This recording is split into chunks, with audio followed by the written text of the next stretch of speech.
কারণ সকাল থেকে বইছে এর তোমার উঠে নাই, দুঃখের বিষয়। না হলেও 6 লাখ 7 লাখ টাকা লস যাইবে বেচারার কম পক্ষে।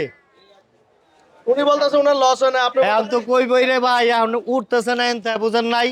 আর তোমার সকাল আইসে বইছে আর তোমার তো উঠে নাই, নাস্তাও খাই নাই। মনে কষ্ট। আমার এই জায়গাটাতে সভাপতি ওই লোকটা, বুঝছেন? আমার এই জায়গাটাতে এই লোকটা হলো সভাপতি, মানে গরু বাজার ডিমান্ডের সভাপতি। ওর কাছ থেকে কেউ মানে ভালো খারাপ মন্দ করে নিতে পারে না। কি কথা দাদু ভাই? হ্যাঁ বাস্তব। সভাপতি। মানে আপনাদের ভালোই বাসা কিনা হচ্ছে, আপনাদের সভাপতির হচ্ছে না। না সভাপতি হয়েছে না। আমার এখানে সভাপতি হয় না। আমরা ভাই বেচে চালাই দিছি, দেখছেন আমাকে সভাপতি আর কি দাদু বেঁচে ভাই, পারবে আপনি না। একটু বলবেন যে গরুর দাম কেন এত কম, বড় বড় খামারিরা কেন এত হতাশ, প্রান্তিক খামারিরা? এখন গরুর দাম কম কেমবা এটা বলুম কেমবা, কারণ হলো বৃষ্টি মুষ্টি আইছে, কাস্টমারের কাছে টাকা পয়সা নাই, বৃষ্টি আইছে আর ও দেখে আরো বইতে টাকা পয়সা ছাড়ে নাই। সভাপতি লাভের আশা বেশি করছিল, বুঝছেন?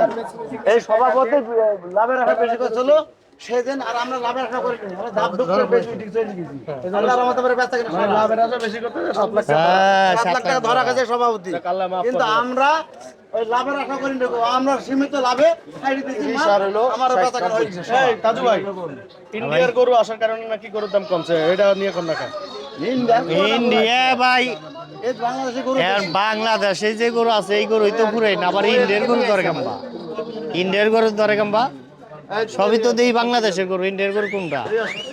সভাপতির উদ্দেশ্যে